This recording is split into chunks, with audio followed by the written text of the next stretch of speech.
too fast and it's heading for New York. Awal cerita diperlihatkan Kapten Amerika sedang dalam keadaan hendak turun mendaratkan pesawat yang dibawanya. Kita dibawa ke New York City tahun 1946. Lalu ada kilasan Howard Stark and Kapten Amerika. Terus kilasan wanita muda bersama Kapten Amerika. Kemudian kita dibawa ke tempat kosan wanita itu. Wanita itu ngekos bersama temannya. Ketika wanita itu hendak pergi kerja, dia mengambil pistol dan dimasukkan ke dalam tasnya. Oke guys, inilah alur cerita film Marvel Agent Carter. Ditampakkan agen Peggy Carter dengan balutan jas birunya dan topi berwarna merah memasuki gedung tempat di mana dia bekerja, yaitu kantor intelijen SSR, dengan melewati ruang rahasia ketika menuju ke meja kerjanya. Setelahnya berbunyi bel berwarna merah, tanda keadaan darurat di kantor itu. Semuanya berkumpul di ruangan untuk melihat video tentang Howard Stark. Ya benar, Howard Stark ini adalah bapaknya Tony Stark, si Iron Man. Di video itu Howard Stark dituduh menjual teknologi canggih ke musuhnya Amerika, sehingga dipanggil untuk disidang. Lalu Kapten Roger Dooley menyuruh agar anak buahnya mencari Howard Stark dan menangkapnya. Stark menjadi buronan. Squeeze him till he loses his sense of humor. Lalu kita dibawa ke agen Carter yang makan di kafe. Saat Carter ini duduk, taunya ada pesan tertulis di mejanya. Ada yang mengajak Carter untuk bertemu di gang belakang kafe. Carter segera pergi ke tempat pertemuan. Sampai di lokasi, ada seorang pria yang menyuruh ikuti dia. Kontan saja Carter langsung ngehit pria itu, ditambah ada mobil yang mengejar Carter. Carter berlari mencoba menghindar dari kejaran mobil itu, dan karena kepepet langsung menembak mobil itu.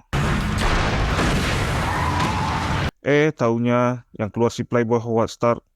Di dalam mobil, Stark menceritakan kejadian dia kehilangan penemuannya itu. Berangkas tempat Stark menyimpan penemuannya itu dijebol seseorang, hingga penemuan Stark tersebut dijual dan sampailah ke pasar gelap. Stark yang hanya percaya ke Peggy Carter meminta tolong agar mencari pelaku yang mencuri teknologi Stark ini, sekalian membersihkan nama Howard Stark. Sampailah mereka di dermaga. Stark ini hendak mencari teknologinya yang berada di luar negeri, sementara Carter mencari teknologi Stark yang hilang di wilayah ini. Dan Stark mengingatkan bahwa besok akan ada yang menjual teknologinya itu, yaitu selembar kertas rumus molekul nitramine. Walaupun itu rumus, tapi kemungkinan kalau dibuat pasti akan berhasil, karena yang menemukan Howard Stark. Ahai. Well, let's face it, I invented it, so it works. Teknologi itu bernama nitramine. Jadi kalau meledak, levelnya setingkat gedung perkotaan. Howard Stark yang akan pergi memperkenalkan asisten pribadinya yang tadi, yaitu Edwin Jarvis. Seperti yang kita ketahui, Jarvis ini adalah robot asistennya Tony Stark di Iron Man. Lalu menghilanglah Howard Stark dengan perahu robotnya. Kembali ke kantor intelijen SSR, Carter melihat teman sejawatnya Souza sedang menyelidiki tentang Howard Stark. Carter memberikan info yang salah tentang Stark berdasarkan info yang didapat oleh Souza. Saat itu teman Carter yang lain yaitu Thompson mendapat info tentang penadah yang menjual teknologi Stark yang berada di klub Spider Raymond. Lalu Carter masuk ke ruangan di mana Thompson sedang briefing ke kapten dan anggota yang lainnya. Carter mencuri dengar rencana dari Thompson ini. Setelahnya Carter minta izin cuti dengan alasan sakit untuk bisa keluar dari gedung tersebut. Thank you for your understanding. Enjoy your coffee. Kemudian ditampakkan telah terjadi transaksi di klub tersebut antara penjual dan pemilik klub. Carter yang telah memantau keadaan langsung naik ke lantai atas dan masuk ke ruangan Raymond. Niatnya menjual barang ke Raymond, tapi dengan cara merayu Raymond, dan Carter pun mengkis Raymond. Raymond dibuat pingsan dengan lipstick yang dipakai Carter. Dengan menggunakan teknologi jam canggih, Carter bisa membuka berangkas Raymond dan didapati teknologi canggih Stark. Carter yang takut teknologi itu bisa meledak langsung menelpon Jarvis untuk menanganinya. Istilah teknologi itu yaitu nitramine glowing. Thompson pun tiba di tempat Raymond dan segera memantau klub tersebut. Carter yang hendak keluar dihadang oleh anak buah Raymond, namanya juga Carter, dengan cepat langsung dihabisinya. Thompson berada di klub itu, Carter pun berusaha untuk menghindar dari pemantauan Thompson. Ketika nitramine tadi diambil oleh Carter, ternyata ada pembunuh bayaran yang langsung menghabisi Raymond. Pembunuh itu juga mengikuti Carter sampai keluar gedung. Carter yang sampai di kosannya dengan segera melumpuhkan nitramine tersebut menggunakan bahan kimia yang ada di rumahnya. Dengan sangat hati-hati, akhirnya nitramine ini bisa mati. Setelahnya, Carter mendengar suara gaduh, kemudian mengecek keadaan. Ternyata teman kosnya mati tewas dibunuh. Didapati pembunuh bayaran yang menghabisi Raymond tadi. Pertarungan pun terjadi. Lalu Carter mengambil inisiatif untuk melempar pembunuh bayaran itu keluar. Setelah dilihat keluar jendela, ternyata pembunuh itu tidak ada di bawah. Kemudian Carter menemui Jarvis untuk menceritakan yang terjadi. Lalu Carter minta tolong ke Jarvis untuk mencari dari mana asal Nitramind tersebut. Karena Carter nggak mungkin mencari tahu di kantor intelijen SSR. I may know a gentleman.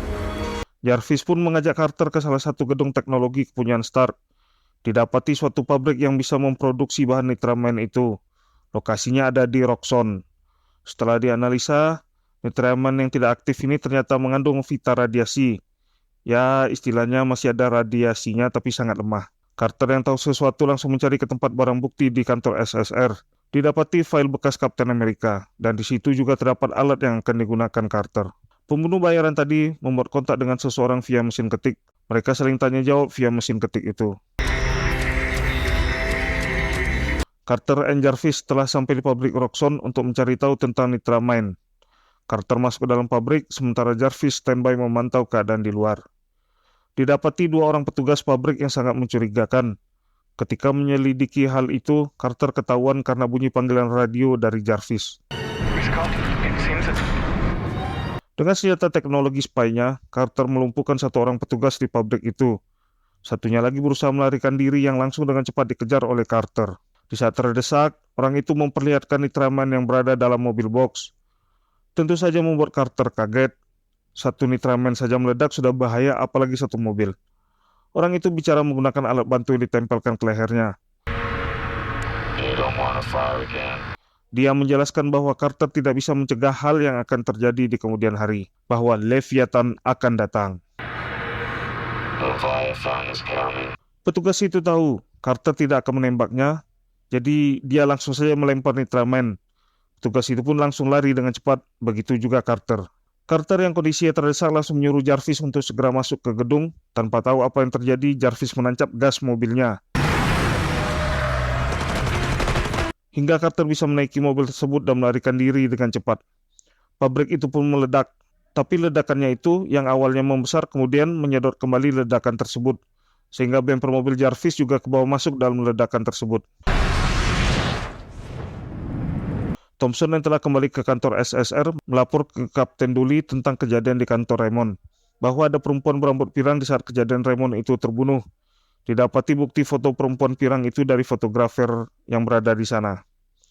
Bertepatan dengan itu, Souza mendapat telepon bahwa pabrik Roxxon meledak tapi pabriknya nggak ada. Lah, kok bisa?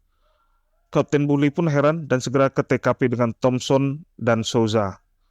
Kemudian Carter kembali bertemu dengan Jarvis untuk diskusi langkah selanjutnya. Lalu Carter menyuruh Jarvis mencari sesuatu tentang Leviathan. Kemudian ditambahkan Jarvis yang melapor ke Stark sambil memantau pergerakan Carter. Wah, ada apa ini ya? Miss Carter's an excellent choice. You're quite right. Carter lagi santuy di kafe sambil memilih tempat kos yang baru. Carter juga ditawari Jarvis untuk tinggal di tempat barunya. Tempat tinggal kesekian kepunyaan Stark. Perhaps one night. Splendid. Carter and Jarvis sambil membahas misi mereka selanjutnya, yaitu mencari mobil box susu yang mengangkut Nitramind saat di pabrik Roxxon.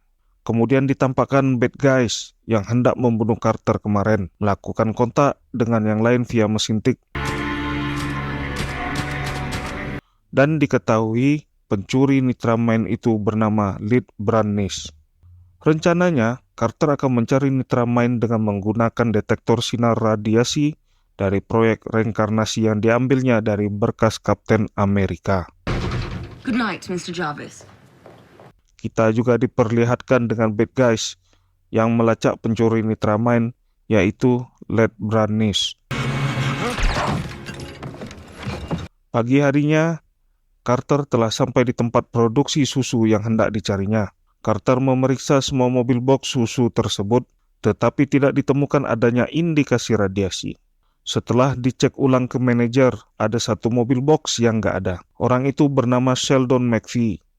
Setelah mendapatkan info tersebut, Carter pun berlalu pergi. Kapten Dooley, Thompson, and Ray melihat pabrik Roxxon yang telah mengecil diangkut dengan truk, Lalu Ray ditugaskan untuk mengecek kumpulan rongsokan tersebut. Dooley and Thompson langsung menuju ke TKP. Carter yang dapat alamat Sheldon langsung berangkat ke TKP. Namun saat itu terhenti karena Souza mendapat info foto wanita berambut firang di klubnya Raymond. Kebetulan Souza dipanggil Ray untuk membantu mengecek rongsokan Roxxon. Mendengar hal itu, Carter langsung menelpon Jarvis agar menghilangkan mobil yang dipakai sewaktu ke pabrik Roxxon. Now. Fine. Karena Souza meninggalkan info foto tadi dalam lacinya, Carter mencari cara hendak mengambil foto tersebut, menunggu kondisi kantor sepi, lalu mencoba mencongkel kunci laci. Namun tidak jadi karena Souza sudah kembali ke kantor. Kapten Dooley and Thompson yang datang ke kantornya Roxxon mencoba mencari info. Diketahui dari bosnya Roxxon bahwa ada jejak radiasi sehabis ledakan itu. Kemungkinan ini kerjaan orang dalam Roxxon.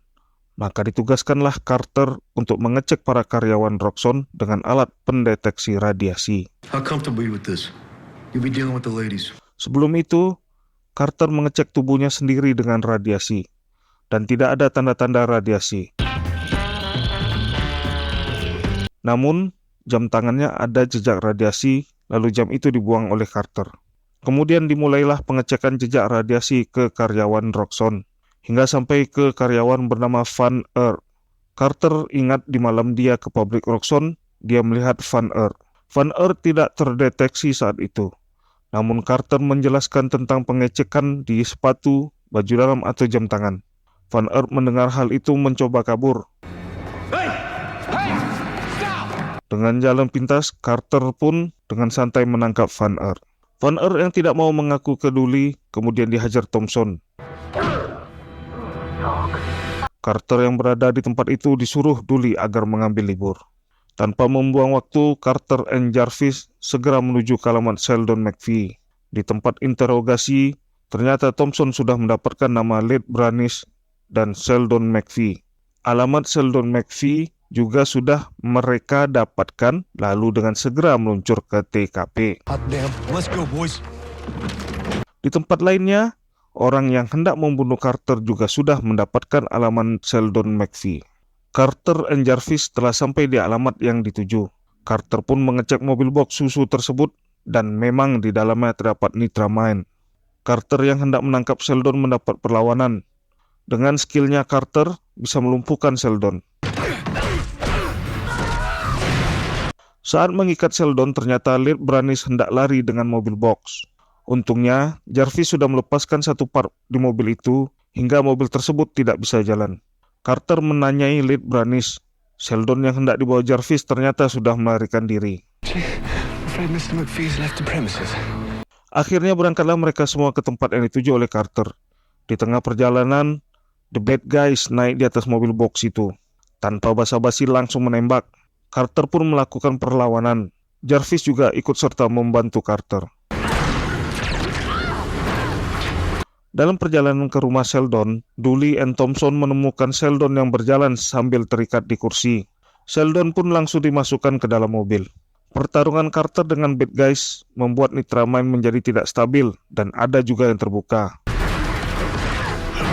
Carter lalu menyuruh Jarvis untuk segera melompat dari mobil sambil membawa Lead Branis. Finishingnya, Carter menancapkan pisau ke tangan bad guys. Mobil pun masuk air, lalu meledak. Ledakan hisap pun kembali terjadi. Dooley and Thompson yang silau karena ledakan segera ngegas ke TKP. Lead Branis yang sekarat akibat terjatuh tadi langsung ditanya Carter mengenai di mana Branis menyimpan senjata teknologi Stark itu. Karena alat bicara Branis telah rusak, Branis memberi tanda dengan melukis di tanah, dan Branis pun meninggal. Jarvis yang telah mendengar sirine polisi kemudian membawa Carter segera pergi dari TKP. Di TKP, tempat kejadian ledakan itu, Souza menemukan kunci apartemen yang jatuh saat Carter and bad guys bertarung tadi. Carter yang terluka diobati oleh Jarvis. Ternyata Jarvis ini emang serba bisa. Yes, Mr. Stark's zippers are under considerable strain. Kemudian ditampakkan Carter yang diajak oleh temannya Anggi untuk melihat tempat kosnya yang baru. Di kantor SSR, Souza, Dooley, and Thompson sedang melihat-lihat foto wanita berambut pirang. Tidak didapatkan identitas wanita itu karena hanya tampak dari belakang. Carter pun merasa tenang akan hal ini. Lalu kita dibawa ke Ray yang sedang membongkar rongsokan dari bekas ledakan pabrik Roxxon. Didapatkan plat nomor kendaraan di situ. Kita lanjut ke Marvel Agent Carter Season 1 Episode 3. Carter yang sedang berada di kosan barunya sedang melihat buku untuk mencari simbol yang ditulis oleh Branis. Kapten Dooley and Ray mendatangi hotel dengan nomor kamar 424 sesuai nomor kunci yang didapatkan Souza. Ditemukan paspor yang tersimpan di dalam kursi oleh Ray. Kemudian Dooley melihat ada mesin tik di tempat itu. Ternyata ini adalah tempat persembunyian The Bad Guys. Lalu ditampakkan di kantor SSR laporan kejadian ke Kapten Dooley. Thompson sedang menganalisa Branis dan Ray menganalisa The Bad Guys. Lalu masuklah Souza bahwa dia sudah menemukan pemilik bumper dan plat mobil yang didapatkan Ray kemarin. Plat mobil itu atas nama Howard Stark. Dianalisa, tidak mungkin Stark melakukan ini karena Stark melarikan diri. Dooley pun menyuruh anggotanya untuk mencari tahu siapa dalangnya. Di kediaman Jarvis, Carter yang mendapat ide dari ibu kosnya mengenai menembus dinding kos, langsung teringat tentang kejadian pencurian berangkas Howard Stark. Makanya Carter ingin melihat lokasi tempat kejadian, sehingga Carter bisa melacak bagaimana pencuri ini masuk dan pergi, serta mendapatkan lokasi teknologi Howard Stark yang hilang. Saat Carter dan Jarvis sedang menganalisa kejadian di waktu itu, tiba saja Souza dan Thompson berada di depan rumah. SSR, open up. Mereka menanyakan tentang mobilnya Howard Stark. Jarvis pun menjawab bahwa hal itu telah dilaporkan ke pihak kepolisian. Thompson yang tidak diperbolehkan masuk oleh Jarvis lalu mengajak pergi bersama ke kantor polisi. I hadn't been in the back of a car in years. Carter langsung menuju kantor SSR untuk melihat Jarvis yang sedang diinterogasi oleh Thompson. Carter yang pura-pura tidak kenal dengan Jarvis menanyakan berkas laporan mobil hilangnya ke Dooley. Currently lost in the system. Ternyata Dooley sudah mengamankan berkas file tersebut. Di dalam ruangan itu, Jarvis masih melayani pertanyaan-pertanyaan dari Thompson. Hingga Thompson mulai mempertanyakan tentang pengkhianatan Jarvis dan tentang istrinya Jarvis yang akan dideportasi. Jarvis mulai tegang dibuatnya. Melihat hal ini, Carter mesti mencari cara untuk menyelamatkan Jarvis. Lalu Carter mengambil berkas di mejanya dan meminta Kapten Dooley untuk segera tanda tangan berkas. Setelah tanda tangan itu, Carter mengambil berkas tentang laporan hilang mobil Jarvis tersebut. Thank you. Saat akan terjadi pertukaran Thompson ke Kapten Dooley, Carter dengan cepat langsung memanggil Kapten Dooley bahwa berkas laporan hilang mobil Jarvis terbawa oleh dia. Melihat kesempatan itu, langsung Jarvis segera keluar dan kalau ada pertanyaan selanjutnya, silahkan hubungi pengacara Howard Stark. Thank you for your hospitality, gentlemen. Kapten Dooley langsung kesal dengan apa yang dilakukan oleh Carter. Carter dimarahi habis-habisan di dalam ruangan Dooley, disaksikan Thompson. Lalu kita dibawa ke tempat kos Carter yang baru. Saat Anggi dan Carter keluar kamar, ada penghuni baru yang bernama Dottie. Setelahnya Carter kembali menemui Jarvis untuk masuk ke tempat terjadinya pencurian berangkas Howard Stark. Di analisa Carter, Branis sang pencuri menggunakan selokan air ini di saat banjir untuk membawa semua barang yang dicuri, kemudian dihanyutkan lalu dibawa ke kapal. Saat dalam terowongan, Carter menanyakan tentang masalah pengkhianatan Jarvis yang coba diungkit Thompson tadi saat diinterogasi. Sedikit cerita bahwa Jarvis ini membawa istrinya yang seorang Yahudi di saat perang, lalu memalsukan namanya agar bisa masuk ke Amerika. Namun semua terungkap dan Jarvis ditangkap. Jarvis dan Howard Stark mulai akrab, yang kemudian Stark membantu menyelamatkan Jarvis dan juga istrinya Jarvis. Oke, kita lanjut. Penelusuran di dalam selokan air itu sampai kepada kapal yang diperkirakan Carter. Dilihat dengan teropong ada tanda Lopi seperti yang ditulis Branis. Berangkatlah Jarvis and Carter menuju ke dermaga kapal itu. Mereka berdua masuk ke dalam dan memang didapati barang-barang kepunyaan Howard Stark. Setelah dicek, Carter ingin segera melaporkan penemuannya ini, tapi langsung dilarang oleh Jarvis. Karena jika Carter yang melaporkan tentang ini, justru orang-orang akan curiga, dan nama Howard Stark tidak bisa langsung bersih. And they will respect me. They'll only place you under suspicion along with him. Carter pun mengalah. Disarankan Carter kepada Jarvis, laporkan hal ini ke Souza via telepon dengan memakai suara atau aksen yang nggak bakal dikenal. Who is this? Just a pal. Setelah laporan Jarvis itu, Souza segera berangkat bersama Ray. Carter yang berada di dalam kapal kedatangan tamu tak diundang. Terjadi perkelahian di dalam kapal itu. Walau dihajar berkali-kali dengan Carter, orang ini tetap berdiri tegak. Tidak lama kemudian datanglah Jarvis mencoba membantu, namun tidak ada gunanya. Kemudian dipakailah salah satu alat Stark untuk melumpuhkan tamu tak diundang itu. Akhirnya orang itu bisa ditumbangkan Carter. Lalu Carter dan Jarvis segera pergi dengan cepat, karena sebentar lagi Souza pasti akan datang. Souza dan Ray memasuki kapal itu, dan setelah dicek benar memang ada barang kepunyaan Stark, lalu Ray melaporkan ke kantor SSR. Tibalah orang-orang dari kantor SSR, dan menangkap pria yang dilumpuhkan Carter tadi. Ray pun ditugaskan untuk membawa pria itu ke kantor SSR.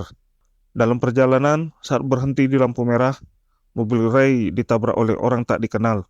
Ray segera turun dari mobilnya, lalu dengan cepat Ray ditembaki sampai mati.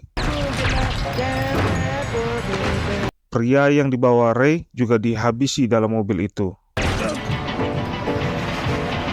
Selanjutnya, Carter yang memasuki kantor SSR melihat semua orang dalam keadaan berduka. Carter tidak tahu mengenai kematian Ray. Kapten Dooley kemudian memberi pesan kepada anggotanya agar segera membuat rencana untuk tindakan selanjutnya, supaya kasus tentang Howard Stark ini bisa cepat dituntaskan. Lalu ditampakkan Carter yang berbagi sedihnya dengan bercerita ke temannya, si Anggi, di kafe tempat Carter biasa ngopi. Ditampakkan Jarvis sedang melakukan pembayaran transaksi pengiriman barang. Namun transaksi itu tidak berjalan mulus. You were saying? A commodity or service should really have no effect. Agen Carter juga berada di lokasi sekitar tempat transaksi tersebut untuk mengawal Jarvis. Jarvis yang dalam bahaya langsung diselamatkan agen Carter. Carter dan Jarvis kemudian mengecek paket yang berada dalam gerbong kereta api. Ternyata yang berada di dalam adalah Stark sedang bermain biliar. Waduh, Stark. Setelahnya, Carter dan Jarvis membawa Stark menuju rumah Stark. Namun di tengah jalan, Carter melihat dari kejauhan para agen SSR sedang berada di sana. Diputuskanlah Stark menginap di kosannya Carter. Mereka berdua masuk lewat pintu rahasia, lalu menggunakan lift untuk laundry dan hampir saja ketahuan sama ibu kosnya Carter. Di kantor, Kapten Dooley berdiskusi ketat dengan Thompson. Didapati info tentang Lead Brannish and Bad Guys. Kedua orang itu adalah tentara Rusia yang ada keterkaitan dengan Kolonel Ernest Muller di pertempuran Finau. Jadi, Dooley pergi ke Jerman hendak menanyakan perihal kejadian yang sebenarnya dan info tentang Bad Guys and Lead Brannish. Good luck, Chief. Thank you, Chief. Di dalam kamar Carter, Stark menanyakan tentang apa saja penemuan yang telah ditemukan Carter, agar Stark bisa mencari sisanya di pasar gelap dengan memberi Carter teknologi terbarunya, yaitu kamera pulpen. Di kantor SSR, Thompson memberitahu agen yang lain tentang pergantian Dooley yang sementara ini, dan menugaskan semua agen untuk lembur agar bisa menyelesaikan kasus Stark dengan cepat. Masuklah Carter ke ruangan lab dengan pura-pura nanya tentang penelitian penemuan teknologi Stark. Saat ilmuwan menjelaskan, Carter pun asik memotret menggunakan kamera pulpen dari Stark. Souza yang penasaran dengan penelpon gelap di dermaga kemarin malam mencoba mencari sidik jari yang ada di telepon umum tersebut. Di saat itu melihat ada dua orang yang sedang duduk di dermaga, Souza langsung mendekati mereka dan hendak menanyai mereka. Namun salah seorang berusaha untuk melawan Souza. Di tempat lain, orang yang kemarin malam transaksi dengan Jarvis dibunuh oleh bosnya karena gagal dalam pekerjaannya. Kita anggap nama bosnya White dan didapati nama Peggy Carter di situ. Teknologi Stark yang telah difoto Carter sedang dianalisa bersama Stark di ruangan kedap cahaya. Orang yang melawan Souza tadi dibawa ke kantor SSR untuk ditanyai. Kita sebut saja Fed. Souza membujuk agar Fed memberitahu siapa orang yang berada di dermaga. Namun Fed masih diam membisu. Thompson yang melihat Souza merasa si Fed hanya membuang waktu saja. Namun Souza bersikeras bahwa Fed itu adalah saksi yang layak diperhitungkan. Setelah dicek Stark, semua penemuan berada di dalam lab SSR. Lalu Stark pengen Carter mencuri salah satu penemuannya itu. Penemuan berbahaya yang jika meledak di New York bisa mematikan jaringan listrik ke semua wilayah 3 negara bagian. Stark memberikan Carter maket benda penemuannya itu agar ditukarkan dengan yang asli. Carter kemudian mengajak Jarvis untuk pergi. Tanpa disadari, White sedang mengintai di belakang mereka. Di ruang interogasi Souza, Thompson tiba-tiba datang sambil membawa sebotol minuman dan roti. Sambil makan dan minum, Thompson merayu Fed jika Fed beritahu yang dilihatnya di dermaga, maka minuman dan roti ini untuknya. Dan taktik Thompson pun berhasil. Fed mengaku ke Souza bahwa ada pria dan wanita yang naik turun kapal sebelum polisi datang. Diperlihatkan foto wanita berambut pirang oleh Souza. Fed berkata rambutnya hitam. Di tempat lain, Dooley sudah berada di dalam penjara tempat Kolonel Mueller berada. Diperlihatkan foto lead Brannish and bad guys. Dalam data intel, kedua orang itu sudah tewas dalam pertempuran final. Namun kemarin masih beredar di Amerika, yang sekarang akhirnya mereka telah tewas. Dooley juga menawarkan sianida, cara kematian yang cepat ke Kolonel Mueller, timbang digantung, agar Mueller mau bercerita tentang pertempuran final. Mueller berkata bahwa tidak ada tentara Nazi membunuh orang Rusia di Fino. Saat Nazi datang ke Fino, semua mayat sudah pada mati menggunung dan terkoyak. Whoever attacked them was long gone. Dooley sempat bingung, diam, membisu, dan kemudian memberikan sianida ke Mueller. Carter yang tiba di kantor SSR dengan cepat menyelinap melewati Thompson and Souza, kemudian masuk ke lab untuk menukar maket Stark dengan yang asli. Setelah Carter mendapatkan penemuan itu, Carter merasa ada sesuatu yang disembunyikan, hingga Carter menekan tombol. Didapati dalam benda bulat itu sebuah tabung berisi cairan merah. Setibanya di kosannya, Carter langsung menanyakan ke Stark mengenai isi tabung itu. Ternyata itu adalah sampel darahnya Kapten Amerika Steve Rogers. Steve Rogers' blood. Mendengar hal itu, Carter memukul Stark. Carter merasa dibohongi oleh Stark.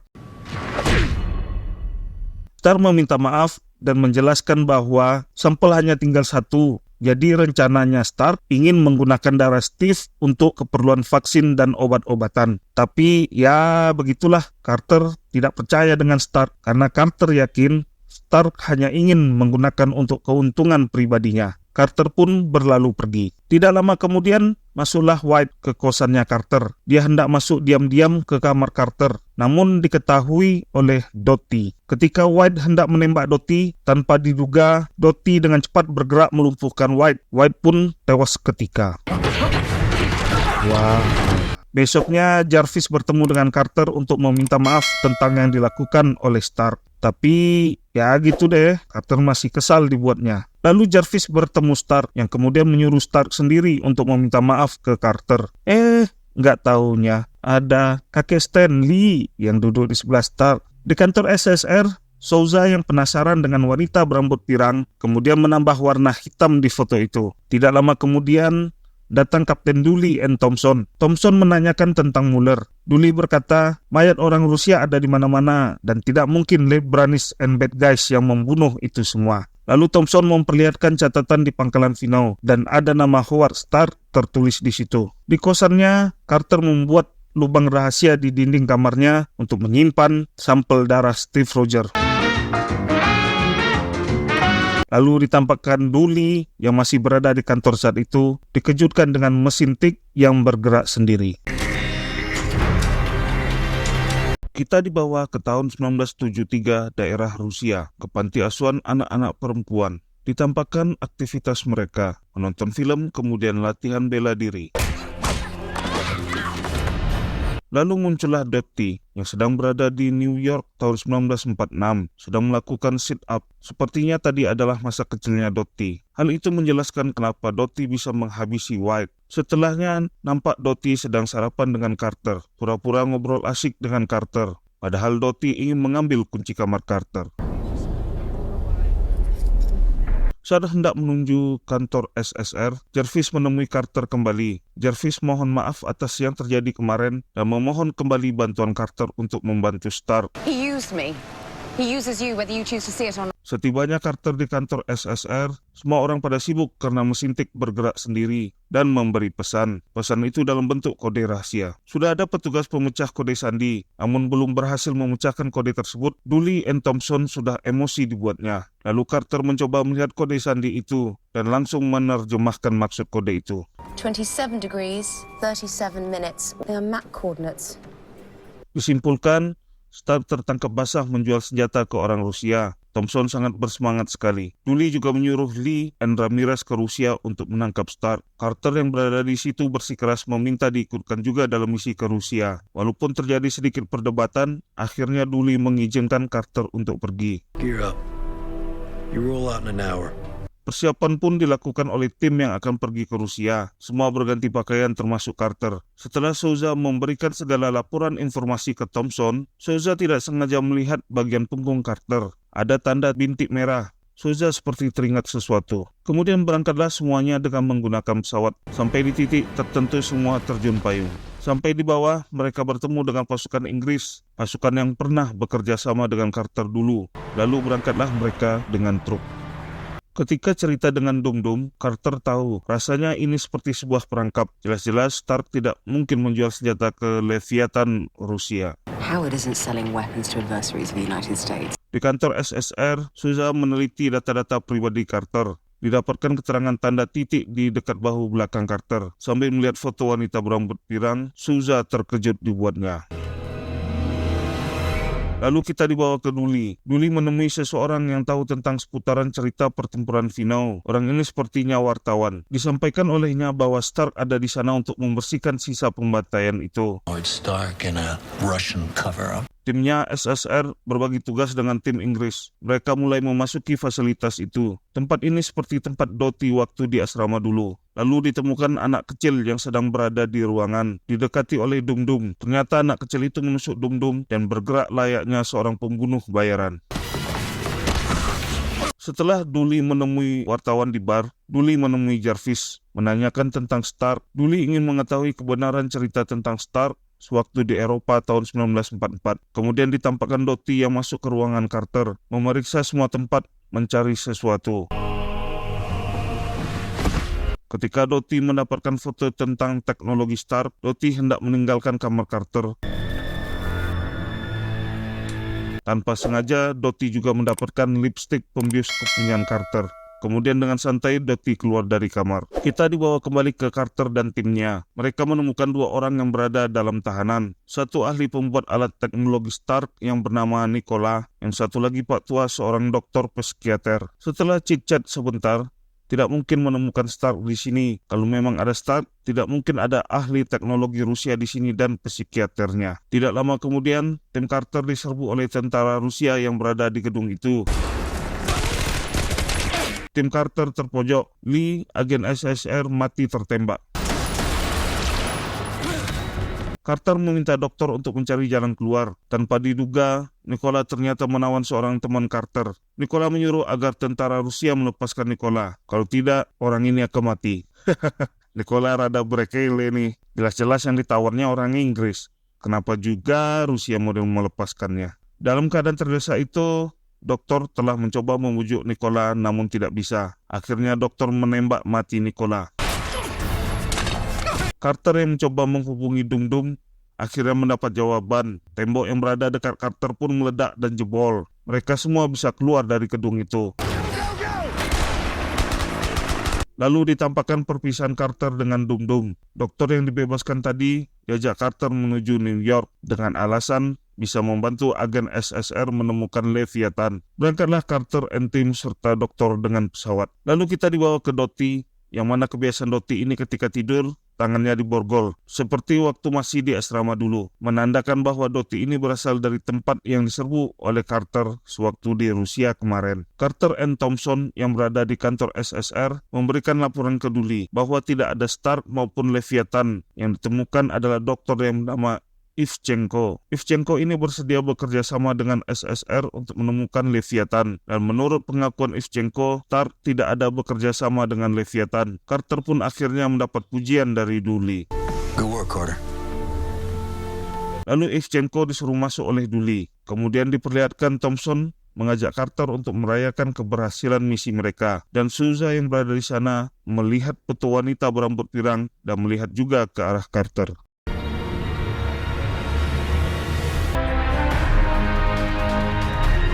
Kita dibawa ke Rusia tahun 1944. Ditampakkan 4 orang sandera yang terikat di kursi. Salah seorangnya yaitu Dr. Ivchenko. Dengan tentara penjaga seorang cewek yaitu Dottie. Hadir di situ komandan tentara Rusia yang bicara tentang bergabungnya 4 orang sandera itu ke Leviathan. This is indeed a great honor for you to join Leviathan. Salah satu sandera menolak untuk bergabung Leviathan. Tanpa ragu Dottie langsung membunuhnya. Ternyata tadi adalah kisah Ivchenko yang sekarang sedang duduk bercerita di depan Dooley, Carter, and Thompson. Carter yang bertanya beruntun ke Ivchenko membuat Dooley tidak senang, lalu mengajak Carter keluar ruangan. Agent Carter, a word. Terjadi perdebatan. Teori Carter bahwa kematian Ray ada hubungan dengan fasilitas Leviathan yang melatih anak perempuan menjadi pembunuh. Karena pistol yang dipakai untuk membunuh Ray hanya cukup untuk genggaman wanita. Dan hubungannya dengan Stark. Stark adalah playboy. Pencurian teknologi Stark dimanipulasi oleh mata-mata wanita terlatih. Jadi tidak mungkin Stark terlibat kerjasama dengan Leviathan. Alright. Chase it. Dengan kesimpulan begitu, Dooley menyuruh Carter untuk mencari kebenaran itu secara diam-diam. Setelahnya, Carter bertemu dengan Jarvis di kafe. Jarvis menceritakan Dooley menanyakan info tentang pertempuran Vino. Jarvis katakan ke Carter bahwa Stark pernah ke Vino di tahun 1944 itu. Saat kembali, Jarvis melihat Stark dalam keadaan tertekan. Setelah dari situ, Stark membuat lemari besi untuk menyimpan teknologinya. Interesting, but I can wait. Kemudian Carter meminta tolong ke Jarvis agar membuat daftar wanita yang pernah bersama Stark sekitar 6 bulan terakhir. Yes, I suggest we start with the Western Hemisphere. Lalu kita dibawa ke Souza. Souza menemui seseorang di dalam penjara. Orang itu adalah Sheldon yang menyelundupkan mobil susu pembawa nitramine. Souza menanyakan ke Sheldon tentang wanita yang meninju dan memborgolnya waktu itu di kursi. Kemudian diperlihatkan foto Carter. Berulang kali Souza bertanya ke Sheldon tentang wanita di foto itu. Dan Sheldon yakin, ya itu wanitanya. She was looking for Brannis. Oh yeah, that's her. Lalu Jarvis membawa Carter ke tempat perhiasan. Di toko itu Stark selalu memberikan hadiah perhiasan untuk teman-teman wanita Stark. Didapatkan list wanita Stark dari penjual perhiasan di tempat itu. Dottie yang berada di luar menatap gedung tempat biasa Carter bekerja. Kemudian Dottie masuk ke ruangan seperti tempat praktek dokter. Di tempat itu Dottie menghabisi dokter gigi tersebut. Setelah mendapat list nama wanitanya Stark itu, Carter mengajak Jarvis untuk menemui mereka satu persatu. Gunanya untuk melihat tanda di pergelangan tangan para wanita itu. Karena wanita yang dicari Carter ini ada bekas jejak borgol sesuai kebiasaan mereka, yang mengikat tangannya dengan borgol sewaktu tidur di kasur. Dan Jarvis menjadi tumbal untuk hal tersebut. Less fun. Come along, Mr. Jarvis. Show him the business end of this. Carter emang jenius. Ternyata Dottie mengambil posisi di seberang gedung, tepat berhadapan dengan ruangan Dooley, memantau dengan snipernya. Dilihat dari jauh, Ivchenko telah membuka jendela. Lalu Dottie mengirim pesan ke Ivchenko. Kemudian Ivchenko membalas pesan Dottie. Perlu banyak waktu untuk mengambil barangnya. Dan Dottie disegerakan membunuh Peggy Carter. Perjalanan Carter and Jarvis sampai ke tempat seseorang bernama Ida MK. Ida Emke? Karena tidak ada sautan dari dalam, Carter masuk saja ke dalam apartemen sambil Jarvis berjaga di luar. Dalam apartemen Ida ternyata kosong, tidak ada siapapun. Setelah dicek, Carter menemukan bekas goresan di tempat tidur Ida. Carter sampaikan ke Jarvis, dipastikan ini adalah wanita yang kita cari. Lalu mereka bagi tugas. Jarvis mencari pemilik gedung, sementara Carter bertanya kepada tetangga. Kemana kira-kira Ida pergi? Ditampakkan Ivchenko hipnotis Duli. Secara Ivchenko adalah psikiater, jadi ya bisa mempengaruhi orang gitu. Ketika Duli hampir terpengaruh, tiba-tiba Souza masuk untuk memberikan file penting dan membuyarkan fokus semua konsentrasi. Jarvis dan Carter kembali bertemu di kafe untuk melaporkan kerja mereka masing-masing. Tidak didapatkan info mengenai Ida MK. Saat Jarvis dan Carter berada di kafe itu, tiba-tiba semua orang pada keluar. Procedure 791. Isolate the suspect. Miss Carter? Quiet. Carter sudah merasakan keanehan. Semua agen SSR telah berada di dalam untuk menangkap Carter. Terjadi pertarungan Carter dengan semua agen SSR, dibantu selayang oleh Jarvis.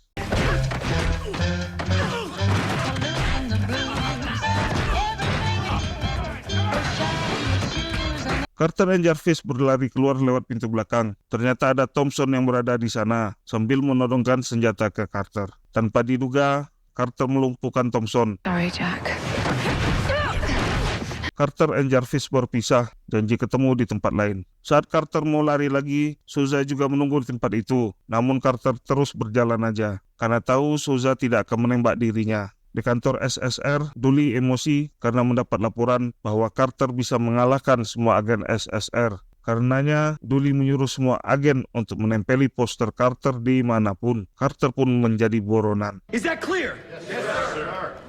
Dr. Ivchenko yang berada dekat Duli segera dipindahkan ke ruangan lain, dan agen Yah disuruh Duli untuk menemani Ivchenko. Setelahnya kita tahu, pasti agen Yah kena hipnotis oleh Ivchenko. Thompson dan Souza memperkirakan bahwa Carter akan kembali ke kosannya. Mereka berdua pun segera melacak Carter langsung menuju kamarnya. Entah kenapa Carter kembali ke kosannya hanya untuk mengambil sampel darah Kapten Amerika. Para agen telah berada di kamarnya Carter. Carter sembunyi di luar jendela dan meminta tolong ke Anggi untuk menolongnya. Para agen SSR juga masuk ke kamar Anggi untuk memeriksa Carter. Lalu Anggi berakting mengalihkan fokus para agen SSR.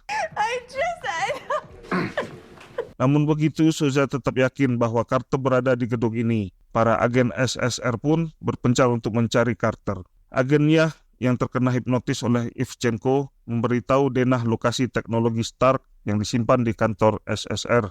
Kemudian agen Yah pergi minum-minum di bar, lalu berjalan keluar bar, pergi ke tengah jalan hingga ditabrak mobil. Carter yang telah ditolong Anggi kemudian hendak pergi keluar gedung. Di saat yang sama, tiba-tiba Dottie menyapanya. Dengan hangat, Dottie memeluk Carter, lalu tiba-tiba mengkis Carter. Carter menjadi linglung dan pingsan.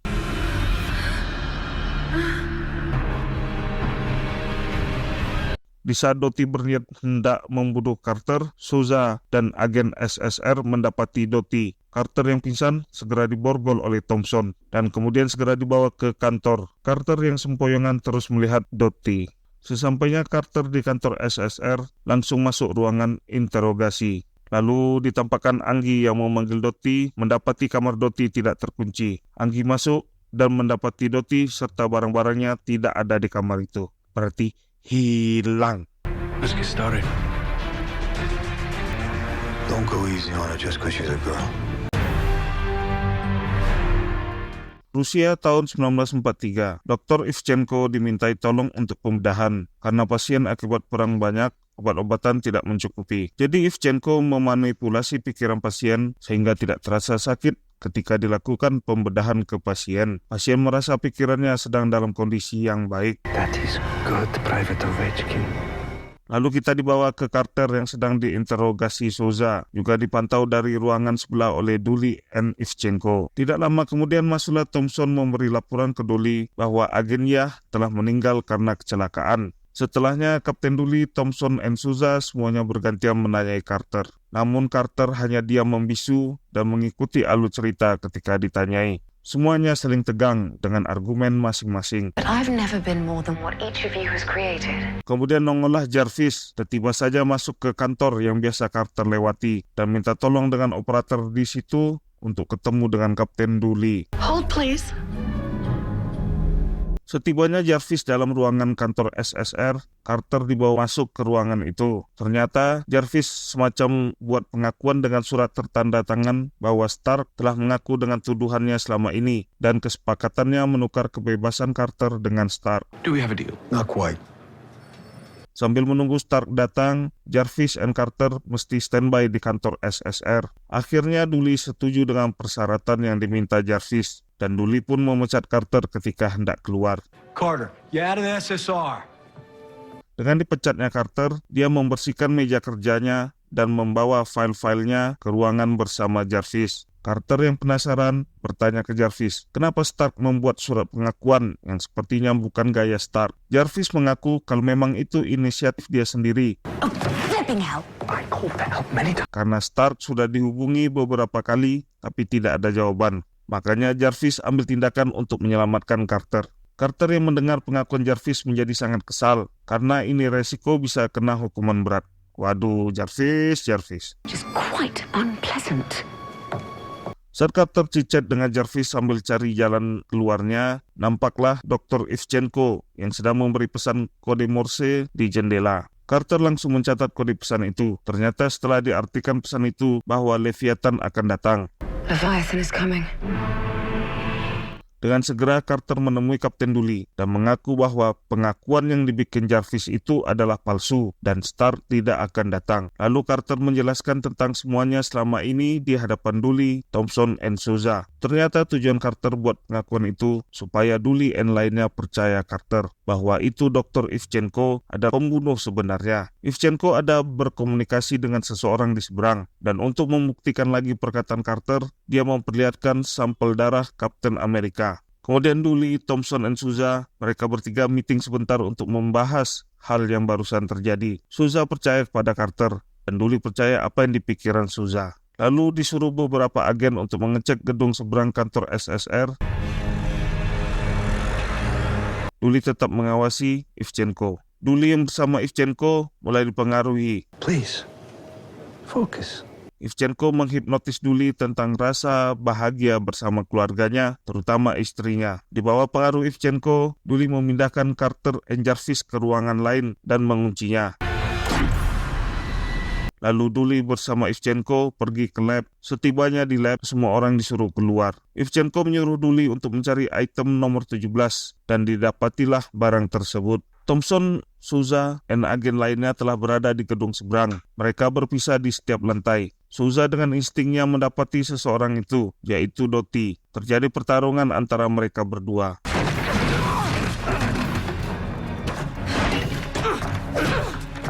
Dottie bisa meloloskan diri dari kepungan agen SSR, walau agen sudah tersebar di tempat itu. Ivchenko yang telah berhasil mengambil barang Stark kemudian dijemput oleh Dottie, dan mereka berhasil melarikan diri. Thompson pun kehilangan jejak. Carter dan Jarvis yang terkurung di ruangan mencoba melarikan diri bersama. Semua orang di kantor SSR sudah berkumpul di depan ruangan Dully. Dully yang tersadar merasa kaget karena ada jaket panas melekat di tubuhnya. Jarvis yang tahu tentang jaket itu mencoba mencari cara untuk melepaskan dari tubuh Dully, karena jaket ini bisa meledak. How violent? Explosive. Souza yang masih berada di gedung mengecek ruangan tempat Dottie tadi berada. Didapati mayat yang telah tewas di tempat itu, dan Souza melihat ada perintah untuk membunuh Carter. Dully melihat keadaan, tidak ada waktu lagi. Dully sampaikan bahwa Ivchenko memasuki pikirannya, dan jangan biarkan Ivchenko bicara. Karena memang jaket ini sudah dikunci mati, dengan begitu Dully mengambil tindakan untuk menyelamatkan orang di sekitarnya. Dully menitip pesan ke Carter agar menangkap pelakunya. We'll catch them. Setelahnya, Dully berlari menuju jendela lalu menembaknya. Seketika, Dully jatuh dari gedung, kemudian terjadi ledakan.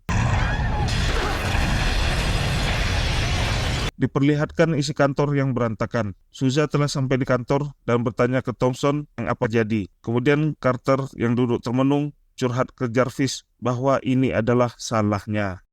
This is not your fault. Lalu Carter teringat sesuatu tentang Leviathan yang menugaskan Lead Branis untuk mencuri sesuatu. Sesuatu itu adalah sampel darah Kapten Amerika. The blood. Di tempat lain, di gedung bioskop, ditampakkan Dottie yang berada di sana, membawa kereta dorong untuk bayi. Ternyata isi kereta dorong itu adalah sebuah tabung gas. Dottie lalu membuka tabung gas, dan pintu bioskop dikunci dari luar oleh Ivchenko. Kemudian mereka berdua pergi dari gedung tersebut. Sampel darah Kapten Amerika ternyata masih ada di lab. Carter lalu menyuruh semua orang untuk mencari item apa yang diambil Ivchenko. Ya, kita tahu bahwa item 17 telah hilang. Jarvis pun tidak tahu apa kemampuan benda itu. Di dalam gedung bioskop tempat Dottie meninggalkan tabung gas, telah terjadi kericuhan di dalamnya. Semua orang terbatuk yang kemudian emosi, lalu saling membunuh. Petugas yang hendak masuk ke dalam kaget melihat yang terjadi karena semua orang telah mati menggenaskan. Wah, apalagi nih. Episode 8 Marvel Agent Carter.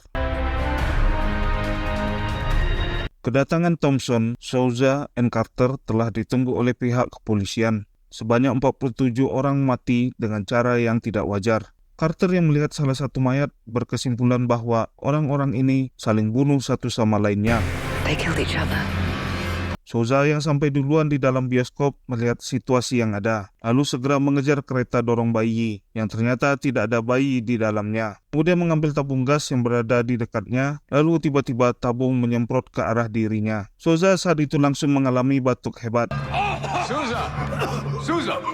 Thompson berusaha membantu Souza, tapi ketika Thompson mendekat, langsung hendak dibunuh oleh Souza. Carter yang membantu pun dihajar oleh Souza. Polisi yang melihat dengan cepat melumpuhkan Souza. Lalu ditampakkan Ivchenko dan Dottie yang diberhentikan patroli polisi. Namun polisi itu bisa dilumpuhkan oleh Dottie. Souza yang terbangun dari tidurnya ditanyai oleh Carter. Souza mengaku setelah dirinya terkena semprotan gas, dia ingin membunuh Thompson, ingin membunuh semua orang.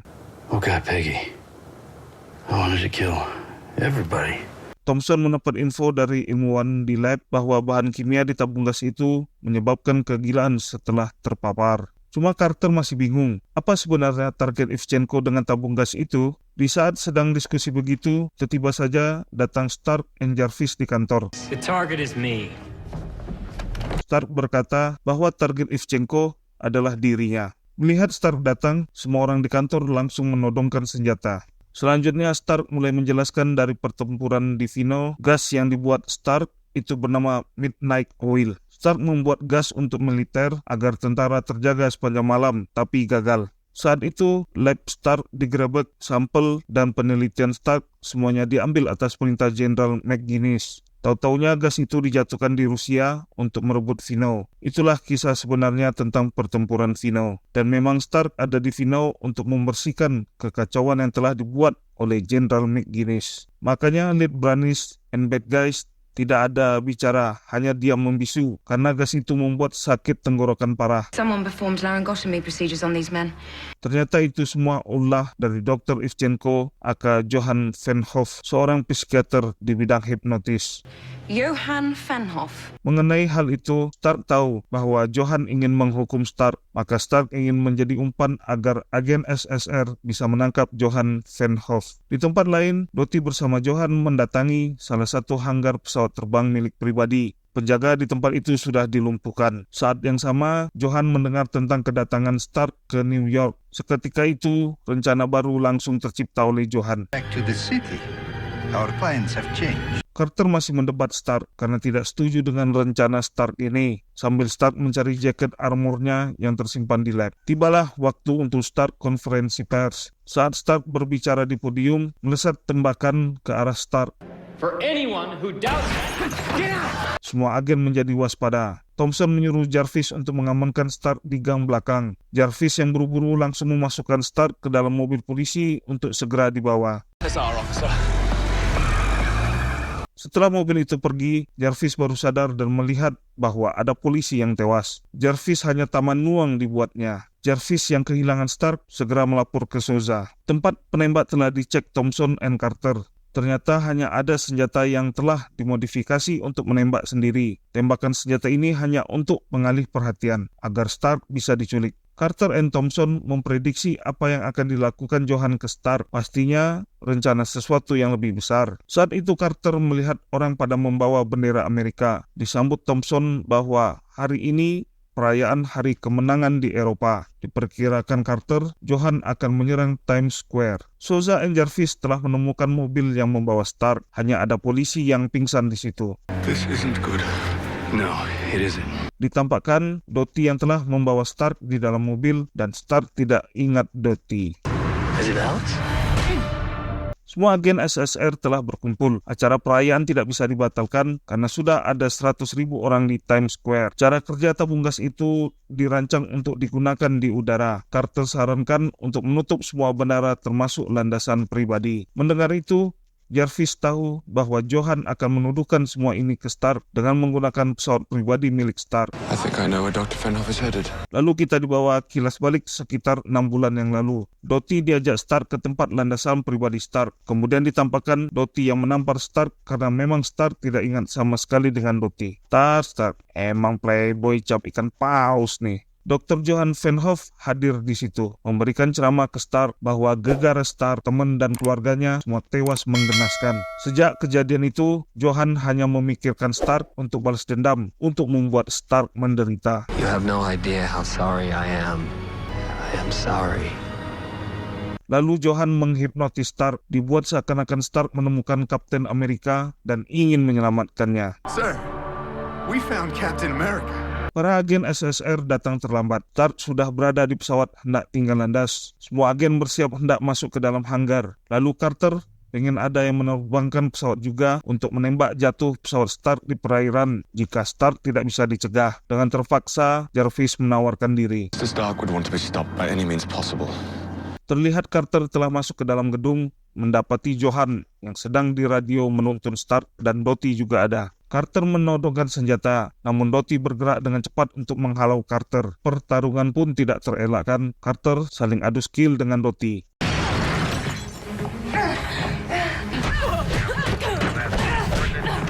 Dengan sedikit kecerdikannya, Carter bisa menjatuhkan Dottie keluar jendela. Lalu Carter membujuk Stark untuk kembali lewat radio. Thompson dan Souza berusaha mengepung Johan yang telah lari dari ruang radio. Kemudian saat itu Johan mendapati Thompson yang kena jebakan. Dengan skillnya, Dr. Johan Fenhoff mencoba untuk menghipnotis Souza. Focus on your pain. All you have to do is focus. Thompson yang habis kena pukul Johan mulai tersadar dan melihat bahwa Souza terpengaruh oleh Johan dan mengarahkan pistol ke dirinya. Thompson berusaha untuk membujuk Souza. Saat Souza telah dekat ke Johan, Souza langsung memukul keras Johan hingga terjatuh. Ternyata Souza tidak terpengaruh karena dia menggunakan penutup telinga. Hahaha, tertipu deh Dr. Johan Fenhoff. Jarvis yang berada di pesawat melaporkan ke Carter bahwa Stark akan meninggalkan perairan. Jarvis meminta izin untuk menembak pesawat Stark, namun Carter berkata, jangan dulu sebelum disuruh. Akhirnya Carter dan Stark saling bercerita tentang kenangannya bersama Kapten Amerika. Hal itu membuat terharu akan kenangan terindah. Disitulah akhirnya membuat Stark sadar. We have to let him go.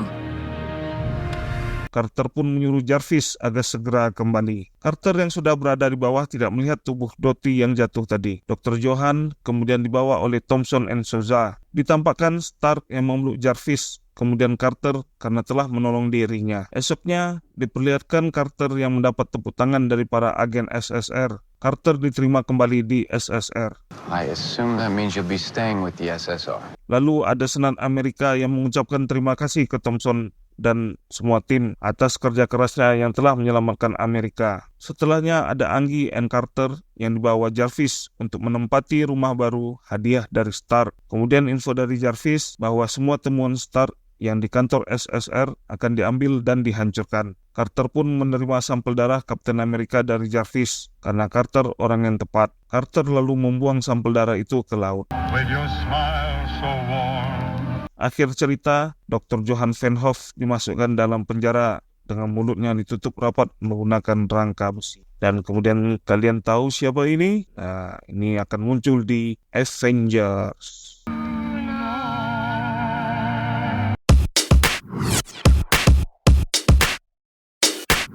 Dipersembahkan oleh Segepok Cerita. Ya, segepok aja ceritanya, gak usah banyak-banyak, karena loh.